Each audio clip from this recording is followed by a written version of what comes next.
Naturally occurring things make sense. Flowers bloom, wilt, and then start the process over. Rain falls, evaporates, and then starts the process over. Nature is intuitive, and it makes sense. Octopuses and chameleons use camouflage to blend into their surroundings. Species of dart frogs secrete toxins to harm predators. Anglerfish have bioluminescent lights that attract prey in the deep sea. We can immediately look at these creatures' characteristics and understand why nature favored adaptive traits.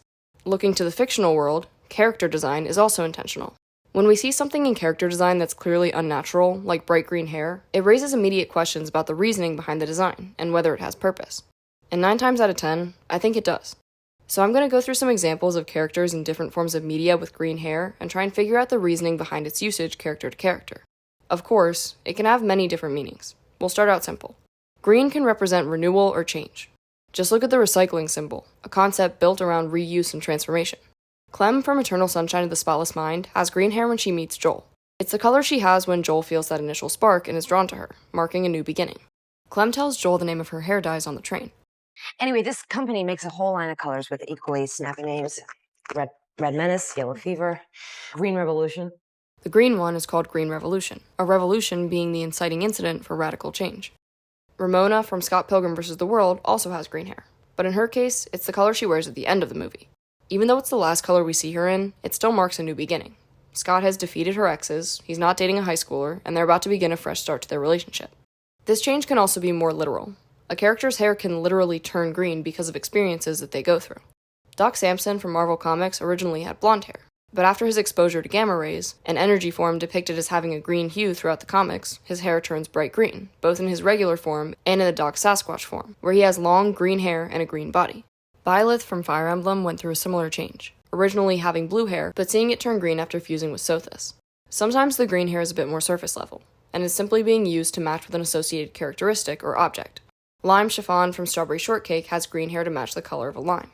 Pika Blue from She-Ra has green hair to match the color of a peacock. Miss Kersplatsky from JoJo's Circus has big shoes, a red nose, and green hair and 2 tufts to match with the stereotypical clown appearance. This also tends to be the reasoning behind the green hair in a number of Monster High dolls. Iris Clops is a Cyclops, a being that's often depicted green. In SpongeBob, Adventure Time, even this guy's green. You have Jennifer Long, a character designed after the Chinese dragon, Venus McFlytrap after the Venus Flytrap, the creature from the Black Lagoon doll after the creature from the Black Lagoon, and Deuce after Medusa, all objects and characters associated with or designed to be green. Sometimes the association is just to the medium itself. In anime and comics, characters with black hair will often be designed with blue or green highlights, to add dimension to the hair and give detail to a hair color that doesn't have much pigment. Deku and Gone Freaks come to mind as examples of this practice. When the hair color isn't clearly intentional, it's often an accident. Green is a pretty polarizing color. It can have such a striking hue that when characters unintentionally dye their hair green, it's often used to show their failure to transform in the way they want it to. In Anne with an E, Anne spends the entire first season, and a lot of the rest of the show, completely and openly distraught about her red hair, thinking it makes her ugly and unlovable. My hair is red, and I am freckled and skinny and ugly. Do you know of anybody whose hair was red when she was younger, but got to be another color when she grew up? What color would you call this? It's red, isn't it? Yes, it's red. Now you see why I can't be perfectly happy. Nobody could who has red hair. It's my lifelong sorrow. During the time when the story was set, red hair did come with a lot of social stereotypes. People with red hair being seen to have fiery tempers, or the color being viewed as scandalous. Look at the Scarlet Letter or Carmilla. So Anne takes the bad hand she was dealt and takes a proactive step to changing her appearance by dyeing her hair. And it turns green. The green is a physical representation of Anne's failed attempt to assimilate into the group around her, and this mistake leads to her having to cut her hair, a decision that makes her come to terms with having her natural hair color in a cut she detests. But this actually allows her to accept herself more, when it grows back longer, fuller, and slightly darker. The destruction of the original hair she hated, and the way she hated the green 10 times more, actually allowed her to appreciate the hair she had, and see it as a lesser of two evils. But nothing could be as bad as red hair. Green is 10 times worse. A similar event occurs in the book The Girl with the Green Hair. The protagonist, Cassie, joins the school swim team and spends so much time in the pool that the chlorine turns her hair from blonde to green. She does this due to feelings of inferiority stemming from her overperforming brother, Michael, a star student and swimmer that receives all her parents' pride. Like Anne, Cassie wanted to become something that she wasn't, and the green hair as a result of that was like a physical reminder that you can't change who you are. Anytime hair is accidentally dyed green, it's never immediately accepted. Dislike of the color green actually leads into the next reason: repulsion and sickness. Historically, green has been linked to illness. Looking green and sickly green became shorthand for being visibly ill. Diseases like chlorosis were colloquially referred to as green sickness, and this association led into green representing disgust. For example, disgust.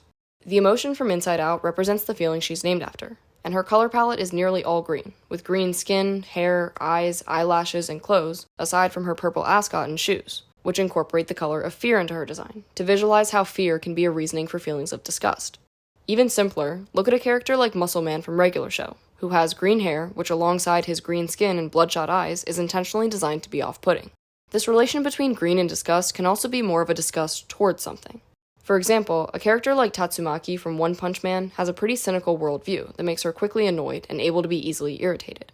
One of the most interesting symbolisms behind green hair is its ability to suggest isolation.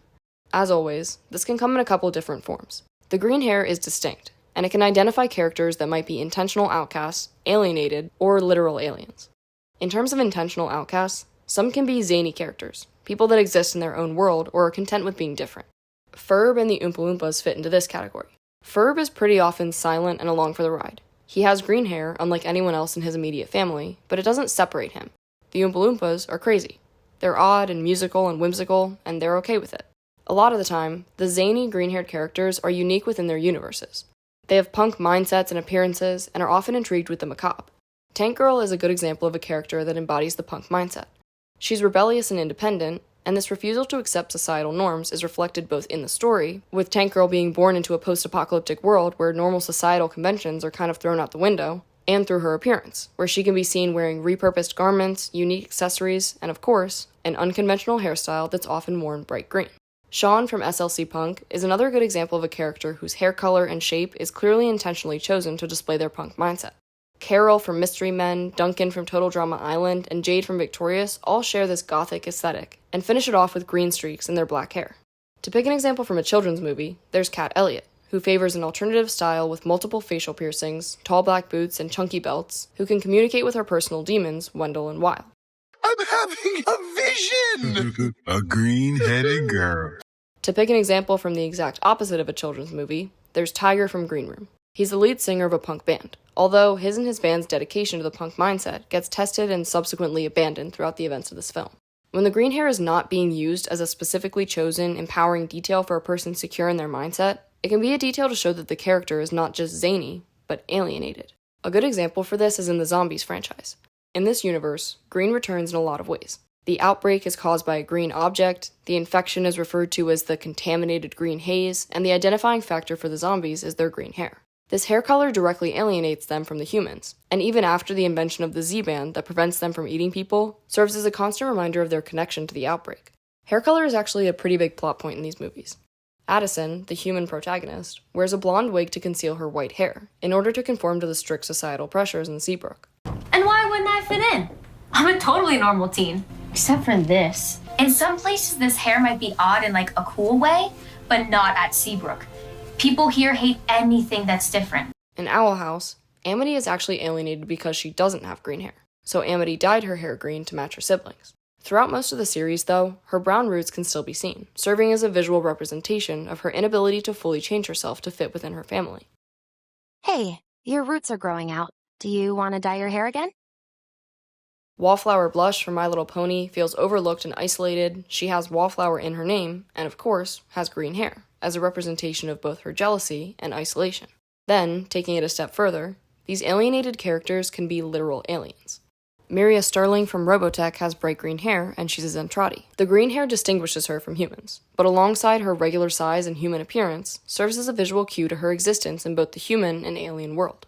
This tends to be the symbolism for green-haired alien characters. Agent Brand from Marvel Comics had an alien father and a human mother, and Jason from Star Wars had a human father and a Twi'lek mother. For these characters, the green hair makes them seem otherworldly, but it also grounds them with a familial connection. A lot of the time, these characters also have a green clothing color scheme or green powers, the latter of which leads into the next reason. Green has historically been used to represent energy. The bar that signifies a character's health in video games is green, the digital rain in the Matrix that allows us to see the activity within the digital world is green, the green light in The Great Gatsby that represents Gatsby's dreams and longing, a bright, tempting, powerful beacon, is, if you can believe it, green. The association between green and energy can boil down to a few different types of characters. The characters can have energy. Beast Boy is energetic. He's young, he's often a comic relief character. Clara Valak is hyper. She's also a child, and her hyperactivity makes other characters find her difficult to interact with. It doesn't always have to be hyperactivity, though. They can also harness energy. Polaris, Magneto's daughter, has magnetism powers. Magnetism is a force, but it often has to be disturbed to activate. The magnets have power, but you might need to have an outside force push them closer together in order to see that energy in action. Polaris has the mutant gene, but her mutation needs to be activated, and she has to channel her powers in order to see that latent energy in action. This possession of energy is often translated into powers. Your elemental power is green. What's that? Green. Some green-haired characters' most defining quality is that they're powerful. Cosmo is a fairy with wish-granting powers. Rydia from Final Fantasy can summon Eidolons. Zaro is an expert swordsman. Bartholomew can create barriers. Vin and Viv Vision are androids with density manipulation and flight. Beatrice DaCosta can transform into a state where she's an entirely green flame. The Daughter in Star Wars and Palutena from Kid Icarus are good examples of powerful beings with similar symbolisms. Palutena is the goddess of light. She's a wise ruler and a powerful deity. The Daughter embodies the light side of the Force. She has telekinesis, can control force lightning, can shapeshift into a griffin. The griffin part is interesting, actually, because the griffin, representing courage and leadership, relates to the Daughter's character, and it also relates to a subset of powerful characters that have green hair as a hint to their association with nature. Of all other associations, I think green is most clearly linked with nature. First, this is due to the chlorophyll in plants absorbing other colors and reflecting green light, making many plants appear green. Nature is also green during spring and summer months when the plants are thriving, leading to green and nature representing life and vitality. Both of these relate to the nature-associated green-haired characters. There's a lot of these, so strap in. Captain Planet from Captain Planet and the Planeteers is a good place to start. He's a combination of the elements of earth, fire, wind, water, and heart. Even without knowing his name, you can see the association to the earth just by looking at him. He has blue skin for water and green hair for vegetation. This show is also very centered around pollution, both literal and metaphorical. By your polluting powers combined, I am Captain Pollution! There's a ton of characters that have pieces of their appearance drawn from nature, specifically the forest. Artemis from Hades has green hair, antlers, a fur shawl, and a bow and arrow. She is, after all, goddess of the hunt, and she's very closely linked to the wilderness. Huntress Wizard from Adventure Time has green skin and eyes, green leafy hair, tree branch antlers, and green arrows and a cape that help emanate that hunting deity woodsman look. That painting is not going to be destroyed. Every great work of art contains a message, and the message of this painting is get out of my way unless you want an arrow in your ass, Marcia. Nari from Tales of Arcadia has a similar character design. She has green skin and green hair with flowers in it, tree branch antlers, and wears a dress made out of leaves. Nari lived in the wild wood, she's associated with the Earth Titan, and she has elf ears. That last one opens up a whole bag of worms for green-haired elf characters. Rufus from Valkyrie Profile is half-elf, and he's part of the Bow and Arrow Forest Elf Club. Terry from the Dragon Prince is an Earthblood elf. There's a long-standing feud between elves and humans in this show because of the humans' recurring desire to manipulate creatures with natural power to create dark magic. You and all your followers must give up dark magic, immediately and forever. You just expect humans to go back to the way things were before we had magic, when humans starved and struggled, helpless and pathetic, back to a time when we were lesser beings. Terry's green hair serves as a visual indicator of this separation from the human world, and unlike Claudia or Viren, who force one, his natural connection to the magical world. Rena from Night Watcher is an elven warrior, Christine from Arkista's Ring is an elf, and she's got the bow and arrow to prove it. The nature association is not always the forest, though. Sometimes it's the water. Rena Towan is a mermaid, so visually, her dark green hair just reminds the audience of seaweed in deep water. Her hair actually has a real explanation in the story, too. In this world, the day of the week you were born on determines the color of your hair. Rena was born on a Saturday, so her hair is green. If you want to overthink it, Saturday is also the day of the Roman god Saturn, the god of agriculture, harvest, and wealth, all ideas that are associated with the color green. Sailor Neptune is also connected to the water.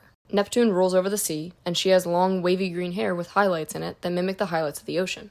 There are also a number of nature-based characters that are more ethereal. Te Fiti from Moana is a giant, mossy goddess with long green hair made from trees and a crown of flowers. She's the earth, and the spirit of nature anthropomorphized. And at the end of the movie, when her aggressive, fiery exterior melts away, she becomes a lush green giant that lays down and becomes a mountain. And she's not even the only character this happened to. The spring sprite from Fantasia is contrasted with the firebird, and after their battle, she transforms from a gray, weak state into her lively green state, to display the destructive and regenerative qualities of nature.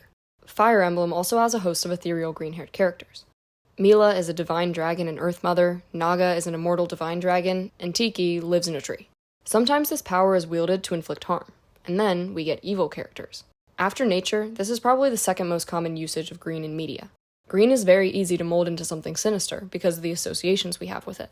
Poison is green. Paris and Shield's green were incredibly toxic. Money is green, which reminds people of greed. Ghosts and other supernatural or undead creatures were often green in movies and literature, and the devil was often green in medieval art.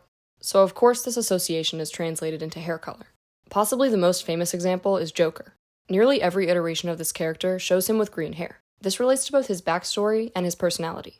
Joker became Joker after falling into a vat of acid. It's almost always depicted as a neon green substance. This event often leaves the character with a pallid complexion and green hair. In terms of his personality, it relates to his isolation. Joker's smile can come from him falling into the acid vat. It's a physical disfiguration that separates him from other people.